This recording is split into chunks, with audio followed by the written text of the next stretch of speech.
जोहार दोस्तों, आज की क्लास में हम लोग झारखंड जीके का प्रैक्टिस सेट करेंगे। प्रैक्टिस सेट की सीरीज में मैंने वैसे प्रश्नों को शामिल किया है जो झारखंड जीके के हैं और विभिन्न प्रतियोगिता परीक्षाओं में पूछे गए हैं। इसी सीरीज को हम लोग आज भी कंटिन्यू करेंगे।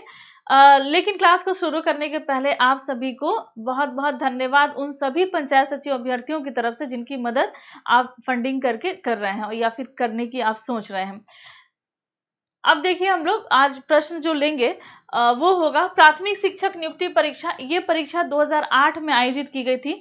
तो इसमें जो सबसे पहला प्रश्न झारखंड जीके का था वो हम लोग देखते हैं। देखिए, क्वेश्चन था कि झारखंड राज्य का गठन कब हुआ था।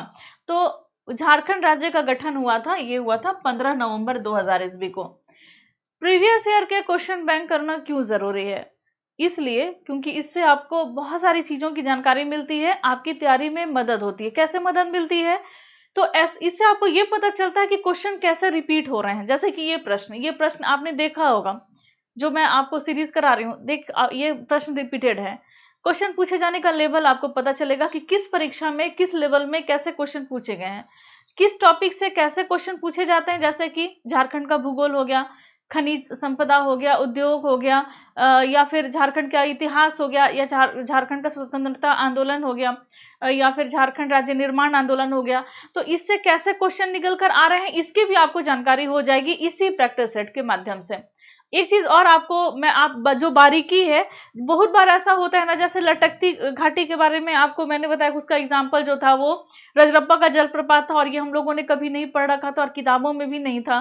तो इससे ये भी पता चलता है कि किस लेवल में क्वेश्चन पूछे जा रहे हैं और कैसे उस लेवल की तैयारी होगी, कहाँ से वो सारे कंटेंट मिलेंगे, ये आपको जानकारी मिल जाती है इसी प्रैक्टिस सेट के माध्यम से। तो चलिए हम लोग कंटिन्यू करते हैं, लेते हैं अगला प्रश्न, जो कि प्राथमिक शिक्षक नियुक्ति परीक्षा 2008 में पूछी गई थी।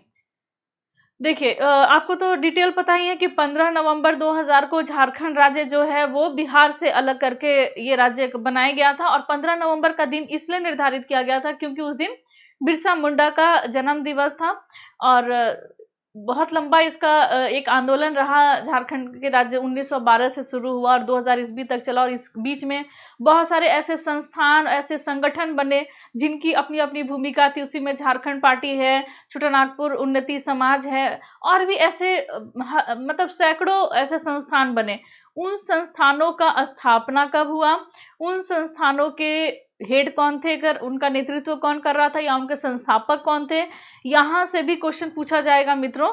और आप सबको इसी बीच में मैं आपको बताते चलूंगी, और नहीं तो फिर अलग से भी इसके क्लास ले लूंगे। देखिए,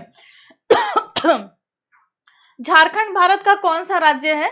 देखिए, ये भी रिपीटेड है। झारखंड भारत का 28वां राज्य। जब झारखंड का गठन हुआ 15 नवंबर 2000 ईस्वी को, तो ये 28वां राज्य बना। लेकिन वर्तमान में जम्मू कश्मीर को राज्य की श्रेणी से बाहर कर दिया गया है। अब वो राज्य की श्रेणी से जम्मू कश्मीर बाहर हो गया है। इससे दो केंद्र शासित प्रदेशों जम्मू कश्मीर और लद्दाख के रूप में इसका गठन कर दिया गया। अब राज्य के बाहर हो गया। तो झारखंड का क्रम राज्यों की सूची में अब ये कितना हो गया है? तो ये हो गया 27वां। जबकि 28वें क्रम पर कौन सा चला गया है? तो ये हो गया है तेलंगाना, जो कि बिल्कुल नया था और 29वां हम लोग पढ़ रहे थे। लेकिन अब वो हो गया 28वां और ये हो गया। लेकिन जब झारखंड का गठन हुआ था, याद कीजिएगा अगर क्वेश्चन ऐसा पूछा जाए कि जब झारखंड का गठन हुआ तो उस समय में ये कितना संख्या पर राज्य था? तो उस समय में ये 28वां राज्य बना था। और अभी अगर देखा जाए तो ये 27वां है। आप सभी किताब के बारे में भी पूछ रहे थे कौन सी किताब है ये।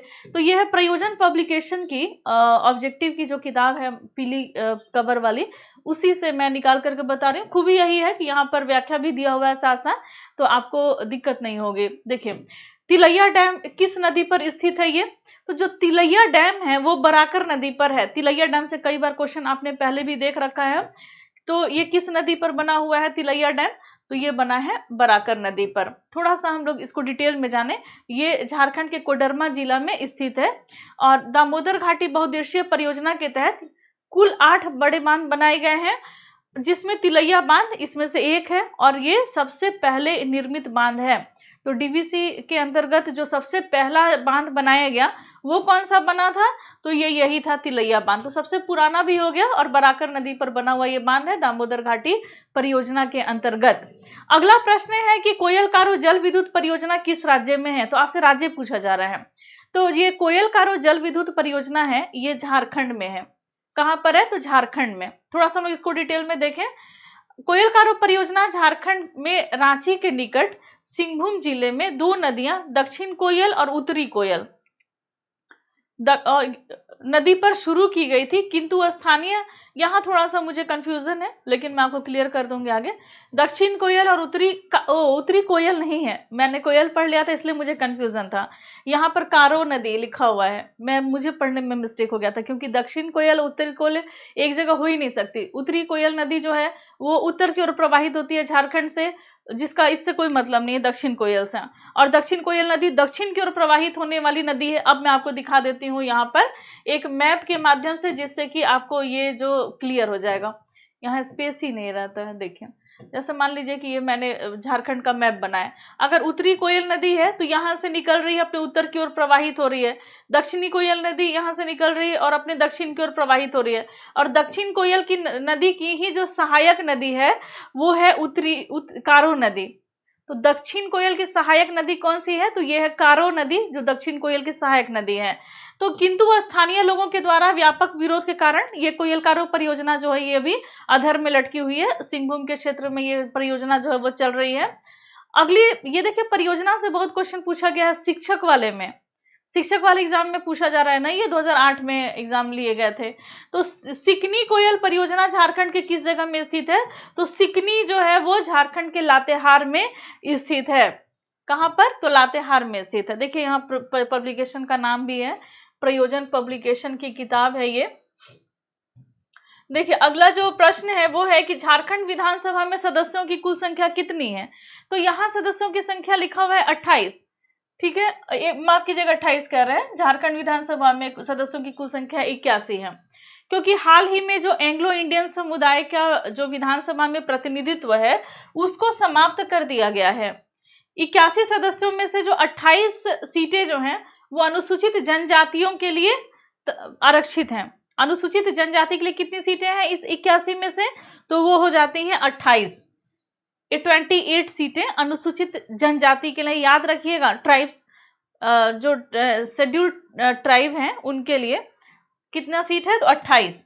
और शेड्यूल कास्ट के लिए यानी कि अनुसूचित जनजाति के लिए जो सीटें हैं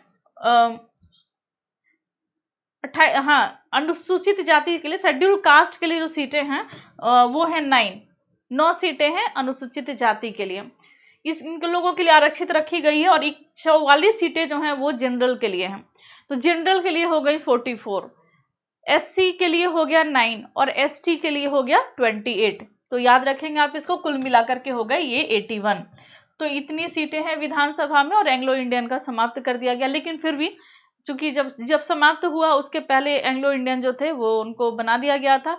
गोल्डस्टीन है, शायद आप याद बताइएगा डिस्क्रिप्शन बॉक्स में कि एंग्लो इंडियन सदस्य कौन है अभी वर्तमान में, या फिर उनको हटा दिया गया है पद से। तो आप इन चीज़ों को क्लियर कीजिएगा डिस्क्रिप्शन बॉक्स में। मुझे बहुत ज़्यादा तो नाम याद नहीं आ रहा अच्छे से, लेकिन गोल्डस्टीन जो है शायद वही है एंग्लो इंडियन जो मेंबर हैं, ये विधानसभा में सदस्य हैं जो मनोनीत किए जाते हैं राज्यपाल के द्वारा। अगला प्रश्न है कि चतुर्थ झारखंड संयुक्त सिविल सेवा प्रारंभिक प्रतियोगिता परीक्षा जो 2010 में, अभी तक तो आपने पहला, दूसरा और तीसरे जेपीएससी में पूछे गए प्रश्नों को सॉल्व किया है। अभी आप चौथे जेपीएससी जो एग्जाम हुए थे संयुक्त, ये स्नातक स्तरीय जो प्रतियोगिता परीक्षा ली गई थी 2010 में, तो उसमें कैसे क्वेश्चन पूछे गए हैं झारखंड जीके के, अब हम लोग वो देखेंगे। इसके लेवल को देखिएगा। और मेरे कुछ ऐसे मित्र थे कि बहुत आसान क्वेश्चन पूछा गया था पहले, दूसरे, तीसरे में जेपीएससी में, तो ये सही बात है कि बहुत लेवल बहुत कम था और बहुत आसान प्रश्न थे। लेकिन अब जो होगा बहुत टफ क्वेश्चन हो सकते हैं आए, क्योंकि कट ऑफ भी बहुत हाई जाएगा और लोगों की, छात्रों की तैयारी भी बहुत अच्छी हो रखी है और पूछे जाने के लिए बहुत सारे प्रश्न हैं झारखंड के पास। चलिए अब हम लोग देखते हैं इसमें कैसा क्वेश्चन आया था। तो पहला प्रश्न लेते हैं, वो ये है कि झारखंड में वर्षा किस मानसून में होती है? तो झारखंड में जो वर्षा है वो दक्षिण पश्चिम मानसून में होती है। ठीक है, और भी जैसे उत्तर पूर्व का भी प्रभाव पड़ता है, लेकिन दक्षिण पश्चिम मानसून से अधिक वर्षा होती है झारखंड में। थोड़ा सा हम लोग इसको डिटेल में देखें कि राज्य में वर्षा का आगमन मध्य जून तक हो जाता है। अभी बरसात का ही मौसम चल रहा है झारखंड में। मध्य जून तक बरसात आ जाती है, यानी कि 10 से 15 जून के बीच में। और वर्षा वार्षिक वर्षा औसत मात्रा जो वर्षा की है वो 140 सेंटीमीटर है। ये प्रश्न भी कई बार एग्जाम में पूछे गए हैं। नेतरहाट का पठार राज्य का सबसे अधिक वर्षा क्षेत्र है। सबसे ज्यादा वर्षा होता है कहाँ? नेतरहाट में। झारखंड में कुछ वर्षा लगभग 10 सेंटीमीटर लौटते हुए मानसून से भी होती है। जैसे मैंने आपको बताया कि जो दक्षिण पूर्वी मानसून है, देखिए ये झारखंड का जैसे झारखंड का मैप हो गया। अब देखिए दक्षिण पश्चिम मानसून से बारिश हो रही है, लेकिन उत्तर पूर्वी मानसून से भी बारिश होती है। अधिकतर वर्षा तो दक्षिण पश्चिम मानसून से होती है, लेकिन कुछ वर्षा ऐसी होती है 10 सेंटीमीटर लगभग, वो लौटते हुए मानसून से उत्तर पूर्वी का भी प्रभाव पड़ता है। नॉर्वेस्टर उत्तर पूर्वी भारतीय राज्यों में चलने वाली पवन तंत्र है, जिसे काल बैसाखी के नाम से भी जाना जाता है। ये मार्च में शुरू होकर मानसून को सशक्त करता है। अगला प्रश्न है कि झारखंड में कितने जिले हैं? तो झारखंड में कुल जिले हैं 24, और जब झारखंड का गठन हुआ था तो वो उस समय कितने थे? तो 18, और नया जो बना हुआ जिला है वो कितने हैं? तो वो है 6। याद रखिएगा, हर में पूछा जा रहा है हर एग्जाम में। देखिए अगला प्रश्न है कि झारखंड का शिमला किसे कहा जाता है? ये झारखंड विविध, आप सभी पूछते हैं ना कि झारखंड विविध से कहां से क्वेश्चन पूछा जाता है, यही सब है झारखंड विविध में। झारखंड का शिमला, जलप्रपातों का शहर किसे कहा जाता है झारखंड का, ऐसे ऐसे क्वेश्चन जो है सब बनते हैं। तो झारखंड का शिमला किसे कहा जाता है? तो ये कहा जाता है रांची को। जलप्रपातों का शहर भी यही है, रांची। झारखंड की राजधानी रांची को झारखंड का शिमला कहा जाता है, और नेतरहाट को छोटानागपुर की रानी कहा जाता है। पहाड़ियों की मल्लिका भी नेतरहाट को ही कहा जाता है। बोकारो को स्टील सिटी के नाम से जाना जाता है, जबकि हजारीबाग को हजार बागों का शहर कहा जाता है। अगला प्रश्न है कि झारखंड राज्य के लोगों में कितने जे का उपयोग किया गया? ये पुराना प्रश्न था, अब लोगो जो है वो चेंज हो गया है। पहले ऐसे क्वेश्चन कई बार हो गए हैं, लोगों पे क्वेश्चन आएगा, आप समझ रहे हैं इस बात को, यहाँ देखने से ही लग रहा है। तो जो नया बना हुआ झारखंड का जो लोगो है उस पर आप ध्यान दीजिएगा। तो ये उस समय में जो पुराना लोगो था तो उसमें 4 जे बने हुए थे, ऐसे ऐसे ऐसे ऐसे करके, या फिर से नहीं ऐसे था ना, ऐसे मुझे जहां तक याद ऐसे करके। तो झारखंड राज्य के लोगों में अंग्रेजी के 4 जे अक्षरों का प्रयोग किया गया था। प्रतीक चिन्ह की एक प्रमुख विशेषता यह है कि इसे चाहे जिस कोण से भी देखा जाए, जे अक्षर स्पष्ट तो जिस तरीके से देखिएगा वो जे बहुत क्लियर रूप से दिखाई देता था। तो ये पहले ऐसा था, लेकिन अब लोगो जो है वो चेंज हो गया है। पहले लोगो जो था वो ऐसे इस आकार का था, लेकिन अब लोगो जो है वो इस आकार का हो गया है। अब अगला प्रश्न है कि झारखंड क्षेत्र स्वायत्त परिषद का गठन कब हुआ? तो अगर आप इस सीरीज को कंटिन्यू किए होंगे तो आप देखे होंगे कि ये प्रश्न अब रिपीट किया जा रहा है। तो झारखंड क्षेत्र स्वायत्त परिषद का गठन कब हुआ था? तो ये हुआ था 9 अगस्त 1995 को, लेकिन इसमें ऑप्शन में कहीं भी 9 अगस्त नहीं है, तो शायद ये क्वेश्चन जो है ये था गलत। 9 अगस्त 1995 को, और 7 अगस्त को इसको अधिसूचित किया गया था। ठीक है, तो झारखंड क्षेत्र स्वायत्त परिषद का गठन 8 अगस्त 1995 को न होकर के 9 अगस्त 1995 को हुआ था। अतः विकल्प सी जो है वो आंशिक रूप से सही है, यानी कि 95 यहाँ दिया हुआ है, यहाँ पे 93 है या 94 है, 96। अगर 95 के आधार पर देखा जाए तो यहाँ 95 सही होगा, लेकिन डेट में थोड़ा गलती है। शिबू सोरेन को अध्यक्ष बनाया गया था, और जो सूरज मंडल है उनको इसका उपाध्यक्ष मनोनीत किया गया था। ये जैक का, झारखंड स्वायत्त परिषद जो है उसका, झारखंड क्षेत्र स्वायत्त परिषद, जिसको शॉर्ट में जैक के भी नाम से जाना जाता था, तो इसके अध्यक्ष बनाए गए थे कौन? तो ये थे शिबू सोरेन। इसके गठन का जो मुख्य उद्देश्य था वो झारखंड राज्य के निर्माण की प्रक्रिया को गति प्रदान करना था। देखिए अब अगला प्रश्न है कि झारखंड किस गोलार्ध में स्थित है? तो जैसे भारत जो है वो उत्तरी गोलार्ध में है, तो उसी तरीके से झारखंड राज्य भी जो है वो उत्तरी गोलार्ध में स्थित है। तो ये भौगोलिक रूप से 21 डिग्री 58 मिनट 10 सेकंड से लेकर के 25 डिग्री 18 मिनट उत्तरी अक्षांश तथा 18 डिग्री 19 मिनट 50 सेकंड से लेकर के 87 डिग्री 57 मिनट पूर्वी देशांतर के मध्य अवस्थित है। तो ये उत्तरी गोलार्ध में झारखंड जो है वो स्थित है। अब हम लोग अगला प्रश्न लेते हैं। ये ऐसा प्रश्न है वो जो झारखंड जेपीएससी 4th जेपीएससी में ये पूछा गया। झारखंड पार्टी के संस्थापक कौन थे? तो मैंने आपको बताया कि आप झारखंड जब निर्माण आंदोलन हुआ है कि कैसे 15 नवंबर को झारखंड राज्य का गठन हुआ बिहार से अलग करके, इसकी लंबी प्रक्रिया थी। कई वर्षों तक चलने वाली प्रक्रिया थी, इसी बीच में कई ऐसे संगठन बने, तो उसी में ये झारखंड पार्टी ये संगठन है। देखिए क्वेश्चन भी यहाँ से पूछ लिया गया। तो इसके झारखंड पार्टी के संस्थापक कौन बने थे? तो ये बने थे जयपाल सिंह मुंडा। जयपाल सिंह मुंडा से भी क्वेश्चन बहुत पूछा जाएगा। तो जितने भी प्रमुख व्यक्तित्व हैं जिनके नाम मैं लेती हूँ या किताबों में जिनके नाम वर्णित है, जैसे कि जतरा भगत हो गए, जयपाल सिंह मुंडा हो गए, कार्तिक उरांव हो गए, महेंद्र सिंह धोनी है, दीपिका कुमारी हैं, और अभी जो ने राज्यपाल बने हैं या जो द्रौपदी मुर्मू ही जो थी, या फिर रमेश बैस हैं, या फिर झारखंड में जितने भी मुख्यमंत्री अब तक बने हैं उन सब का डिटेल, जितने भी राज्यपाल बने हैं उन सब का डिटेल, जितने भी स्वतंत्रता आंदोलन में जिन्होंने पार्टिसिपेट किया और झारखंड से हैं, जैसे नीलांबर पीतांबर हो गए, अर्जुन सिंह हो गए, ऐसे विश्वनाथ शाही हो गए, गणपत राय हो गए, तो इन सब का सारा डिटेल, हर एक वैसे व्यक्तित्व जिन्होंने झारखंड का नाम रोशन किया है उन सब का डिटेल आप पढ़ के रखिए। क्वेश्चन पूछा जाएगा आपसे, लगभग कुछ नहीं तो 5-6 प्रश्न या 10 भी हो सकते हैं संख्या में, आपसे जेपीएससी में 7th 8th 9th 10th में पूछा जाएगा। एकदम लिख करके रख लीजिए, 10 क्वेश्चन तो जरूर ही। खेल जगत में जितने भी हैं, सामाजिक क्षेत्र में जिनका योगदान रहा, पर्यावरण के क्षेत्र में जिनका योगदान रहा, साहित्य के क्षेत्र में जिनका योगदान रहा, जिनको बहुत सारे अलग अलग पद्म विभूषण, पद्मश्री, पद्म भूषण इनसे सम्मानित किया गया, अगर वो झारखंड से संबंधित हैं, उन सब के बारे में भी सब डिटेल आपको पढ़ना है। तो जयपाल सिंह ने 1950 ईस्वी में झारखंड पार्टी का गठन किया था। ये एक स्पोर्ट्स पर्सन भी थे और राजनीतिज्ञ भी थे, और इन दोनों में ही इन्होंने अपना परचम लहराया है। 1928 ईस्वी में जो ओलंपिक हुआ था, जिसमें भारत को हॉकी में स्वर्ण पदक मिला था, तो उस समय में भारतीय हॉकी टीम के कप्तान भी जयपाल सिंह ही थे। झारखंड पार्टी का गठन 1950 में हुआ था। शिबू सोरेन ने 1973 में झारखंड मुक्ति मोर्चा यानी कि जेएमएम का गठन किया था। और मतलब जेएमएम का गठन किसने किया था? तो उसमें और भी बहुत सारे नाम थे, मैं आपको बताऊंगी। जेएमएम के गठन में देश में कुल कोयला उत्पादन में झारखंड की भागीदारी कितनी है? तो ये 40% है। कुल कोयला उत्पादन में कितना प्रतिशत है? तो ये है 40%। थोड़ा हम लोग इसको डिटेल में देख लें, कोयला से बात आ रही है और कई बार क्वेश्चन आए हैं। झारखंड राज्य में देश का सबसे अधिक कोयला भंडार सिंचित है। अप्रैल 2018 तक का ये रिपोर्ट है और अभी भी यही होगा। देश के कुल कोयला उत्पादन में झारखंड की भागीदारी 2010 का ये प्रश्न था, तो 2010 में उस समय में 40% थी। वर्तमान में कोयला का सबसे अधिक उत्पादन जो है वो उड़ीसा के द्वारा किया जा रहा है। तो ये उत्पादन देखा जाए तो उड़ीसा सबसे ज्यादा उत्पादन कोयला का कर रहा है अभी।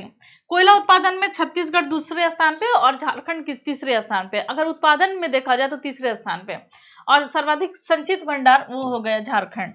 भारत का एक राज्य जिससे होकर के कर्क रेखा गुजरती है, देखिए झारखंड। याद होगा आपको, कर्क रेखा से मैं एक और क्वेश्चन कराई हूँ कि कहाँ से कर्क रेखा होकर गुजर रही है झारखंड से, निम्न में से किस राज्य में?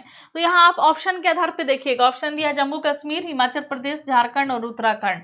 तो बस ऑप्शन देखिए, क्वेश्चन रिपीट है, सिर्फ ऑप्शन के ये वाला जो विकल्प है इसको बदल दिया गया है, झारखंड को रखा गया है। तो झारखंड में और कुल 8 राज्यों में कर्क रेखा होकर गुजरती है। मेरे बहुत सारे मित्रों ने से मैं क्वेश्चन पूछी भी थी, तो आपने शायद किस पे गमछा झाड़ करके ऐसे करके आपने बताया था कमेंट बॉक्स में करके, एक शॉर्ट आपका था, तो उसी में आपने बहुत अच्छे से शॉर्ट तरीके से आपने याद रखा उस चीज को। तो 8 राज्यों से होकर गुजरती है। कौन कौन से? तो गुजरात सबसे पहले आता है, मैंने गुजरात का 2nd नंबर दिया था पिछली बार, तो आपने कमेंट करके बताया था कि गुजरात का पहला है। तो गुजरात से फिर राजस्थान, मध्य प्रदेश, छत्तीसगढ़, झारखंड, पश्चिम बंगाल, त्रिपुरा और मिजोरम। क्रम भी यही है राज्यों का, सबसे पहले गुजरात, फिर राजस्थान, फिर मध्य प्रदेश, फिर छत्तीसगढ़, फिर उसके बाद आता है झारखंड का स्थान, फिर पश्चिम बंगाल, फिर त्रिपुरा और फिर मिजोरम। तो ये 8 राज्यों से होकर के कर्क रेखा जो है वो गुजर रही है। मित्र पर गमछा झाड़, हाँ आपने ऐसा बोला था, मित्र पर गमछा झाड़। देखिए अगला जो ये है प्रश्न है, ये जिस एग्जाम में पूछा गया है वो एग्जाम है झारखंड संयुक्त सचिवालय सहायक प्रारंभिक परीक्षा 2012। तो संभावना है कि यहाँ से मैं क्वेश्चन करा दी हूँ, लेकिन फिर देखते हैं, अगर नहीं कराई होंगे तो कर लेते हैं हम लोग। पहला प्रश्न है कि किस वर्ष में संथाल परगना के 18 जिलों और छोटानागपुर को मिला करके झारखंड क्षेत्र स्वायत्त परिषद का गठन किया गया? तीसरा बार रिपीट हो रहा है ये क्वेश्चन, जैक का गठन। याद है ना, तीसरी बार मैं बोल रही हूँ। जैक का गठन कब हुआ था? 1995 में। डिटेल तो मैं आपको बता ही दी हूँ, 9 अगस्त 1995 में, और 7 को अधिसूचना थी, जारी की गई थी। 18 जिलों और छोटानागपुर को, संथाल परगना के 18 जिलों और छोटानागपुर को मिला करके झारखंड क्षेत्र स्वायत्त परिषद, इसका अध्यक्ष किसको बनाया गया था? तो ये इसका अध्यक्ष बनाया गया था शिबू सोरेन को। और उपाध्यक्ष कौन बने थे? तो सूरज मंडल शायद, ठीक है, सूरज मंडल। अगला प्रश्न है, किस वर्ष एक अलग झारखंड राज्य की मांग के लिए एक ज्ञापन साइमन कमीशन के समक्ष प्रस्तुत किया गया? कौन सा ऐसा वर्ष था? तो ये वर्ष था 1928। याद कीजिए, ये क्वेश्चन मैंने एक बार और कराया है। तो 1928 ईस्वी को झारखंड राज्य की मांग के लिए एक ज्ञापन जो था वो साइमन कमीशन को प्रस्तुत किया गया है। झारखंड का कुल कितना प्रतिशत क्षेत्र जो है वो वनों के अधीन आता है? तो ये 29.62% वन जो है वो इसके अधीन आता है। झारखंड के किस जनजातीय समूह के द्वारा? मुझे लग रहा है कि ये क्वेश्चन मैंने करा दिया है। तो आज हम लोग यहीं तक करते हैं। आप सबके क्वेश्चन होते, प्रश्न होते, मतलब कमेंट होते हैं कि बहुत कम क्वेश्चन कराया जाता है, तो मुझे लग रहा है ये क्वेश्चन करा दिया गया।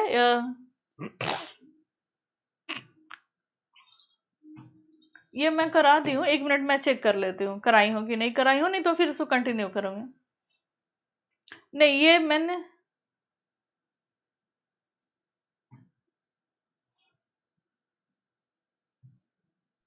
हाँ मुझे लग रहा है कि ये मैंने करा दिया है।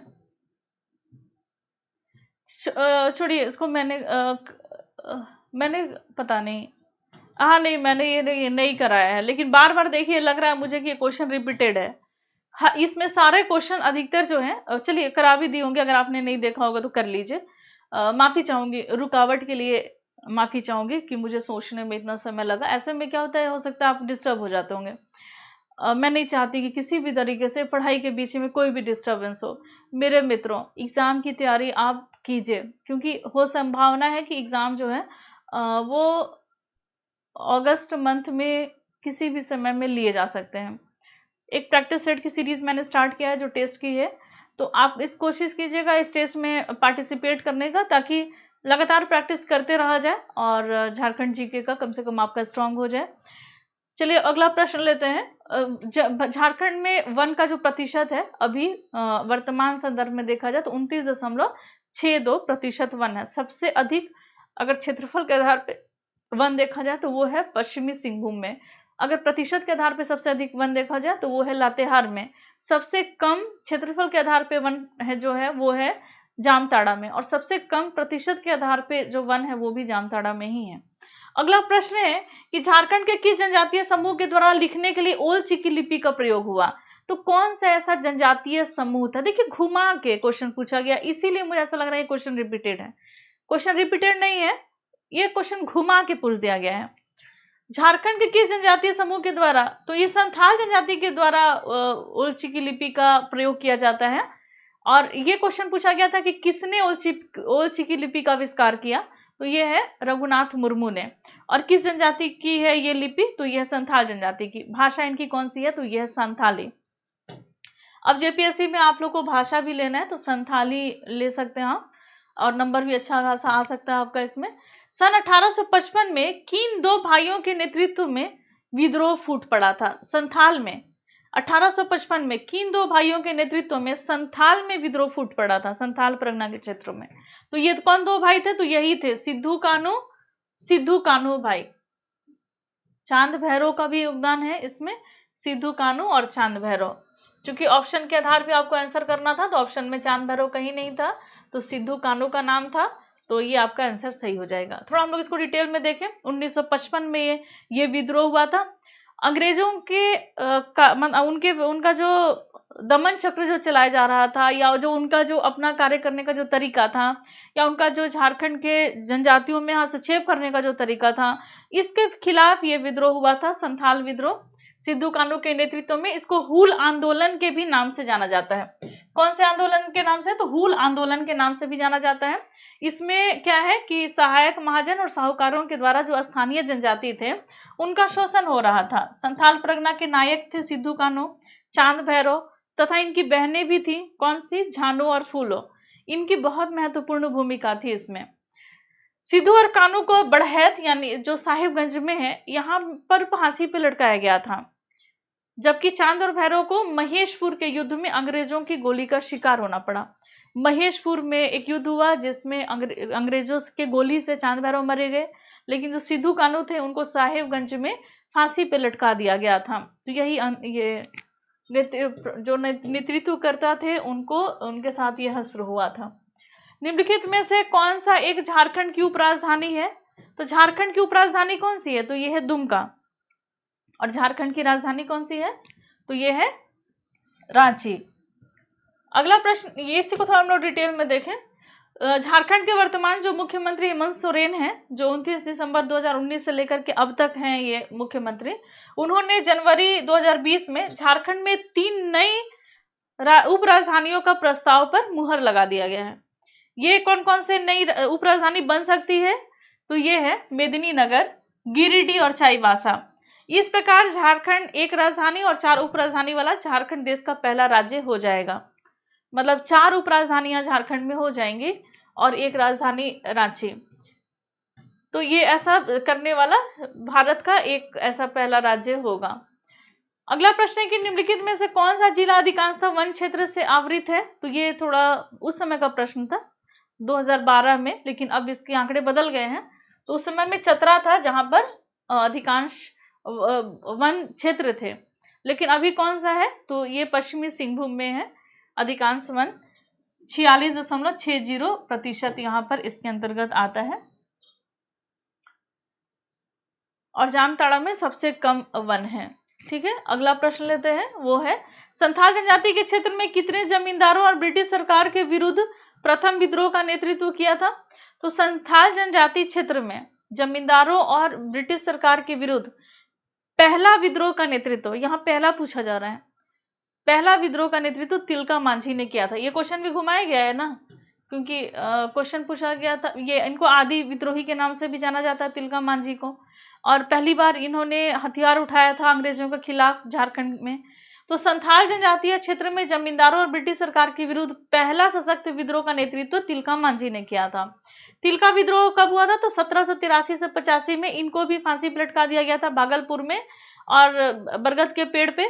तिलका मांझी ने 13 जनवरी 1784 को अपने तीर से इन्होंने मारा था। किसे? तो अंग्रेज अधिकारी अगस्त क्लीवलैंड की इन्होंने हत्या कर दी थी और पहाड़िया सरदार जौराहा की सहायता से अंग्रेजों के द्वारा तिलका मांझी को पकड़ लिया गया था। तो आपसे ये भी क्वेश्चन पूछा जाएगा कि तिलका मांझी को पकड़ने के लिए किस व्यक्ति ने अंग्रेजों की मदद की थी?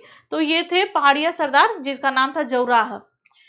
ठीक है, इनको 1785 ईस्वी में बरगद के पेड़ पर से लटका करके फांसी दे दी गई थी। अगला प्रश्न है कि झारखंड राज्य किस स्थिति में एक अलग राज्य के रूप में अस्तित्व में आया था? दोस्तों रिपीटेड क्वेश्चन देखिए, ध्यान दीजिए। क्वेश्चन, एक ही क्वेश्चन को कैसे घुमा के पूछ दिया जा रहा है, इस चीज पे भी ध्यान दीजिए। क्वेश्चन के लेवल को ध्यान में रखिए। मतलब बहुत ही आसान हो जाएगी अगर आप प्रीवियस ईयर के क्वेश्चन बैंक करते हैं तो आपकी तैयारी बहुत इजी होने वाली है। झारखंड राज्य की स्थिति को अलग राज्य के रूप में अस्तित्व में आए 15 नवंबर 2000 ईस्वी को। अगला प्रश्न है कि झारखंड राज्य में कितने संसद के सदस्य हैं? तो आपसे ये नहीं पूछा जा रहा है कि लोकसभा में कितने सदस्य हैं, राज्यसभा में कितने सदस्य हैं, आपसे पूरा पूछा जा रहा है कि संसद में कितने सदस्य हैं। तो संसद में तो दोनों आ जाते हैं, राज्यसभा और लोकसभा भी।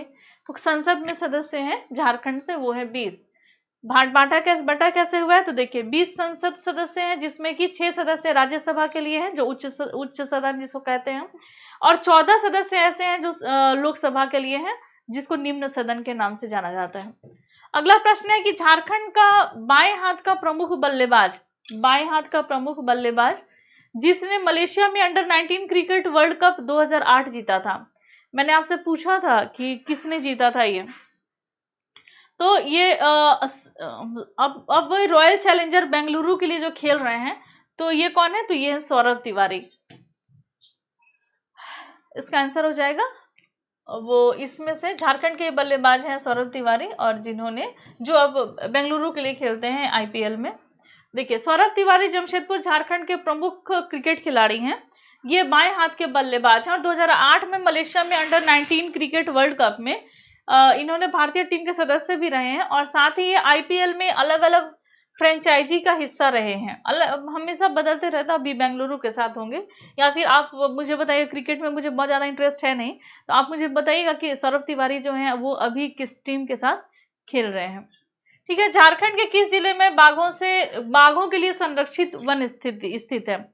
तो कौन सा ऐसा क्षेत्र है जो बाघों के लिए संरक्षित है? तो एकमात्र है, वो है लातेहार में। कौन सा है? तो बेतला नेशनल पार्क बाघों के लिए बेतला लातेहार जिले में अवस्थित है। यह बाघों के लिए संरक्षित है, बेतला राष्ट्रीय उद्यान।